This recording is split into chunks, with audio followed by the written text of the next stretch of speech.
మందెందుకు తాగొచ్చావరా? ఇప్పుడు ఈ కొత్త అలవాటు కూడా నేర్చుకుంటున్నావా? నేను మీతో కొంచెం మాట్లాడాలి నాన్న. దానికి నాకు కొంచెం ధైర్యం ఏం కావాలి. మాట్లాడాలి? నాకు ఇంట్లో ఎందుకు అలా చూస్తున్నారు? నేను పెద్దగా సంపాదించడం లేదనే కదా. కానీ నేను జీవితాంతం ఉద్యోగం చేయకుండా ఇలా తిరుగుతానని కాదు. నేను ఎప్పుడైతే డబ్బులు సంపాదిస్తానో అప్పుడు మీరు చూపించే ప్రేమ అది నాకు ఆనందాన్ని ఇవ్వదు నాన్న.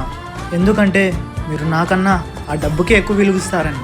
కొడుకు తండ్రి విషయాలన్నీ బయట చెప్పుకొని తిరగాడు నాన్న. కానీ మీరు కొడుకు సక్సెస్ అవ్వలేదని అందరి ముందర చెప్పి ఇతరులతో పోలుస్తారు. వాళ్ళ కొడుకు 50,000 సంపాదిస్తున్నాడు, కానీ మావాడు 10-15,000 మాత్రమే అని. మేము ఎప్పుడైనా మీకు ఇతరుల తల్లిదండ్రులతో పోల్చామా? కానీ మీరెందుకు నాన్న మాకు వేరే వాళ్ళతో కంపేర్ చేస్తారు? సరే నాన్న, అదంతా వదిలే. నేను నీకు ఒక విషయం చెప్తా చూడు. మనిషి చనిపోయిన తర్వాత వాడికి అసలు గుర్తింపు ఏంటో తెలుసా? వాడి దగ్గర ఆస్తి ఎంత ఉంది, ఎంత డబ్బు పెట్టి వెళ్ళాడు అనేది మాత్రమే. చివరిగా ఒక మాట చెప్తా చూడు నాన్న, ఇది ప్రతి ఒక్కరికి అర్థం కాకపోవచ్చు. ఒక మొగాడి భుజంపై మొత్తం కుటుంబం అంతా ఆధారపడి ఉంటుంది, కానీ ఆ మొగాడు బాధలు మోసేకే జీవితాంతం సరిపోతుంది.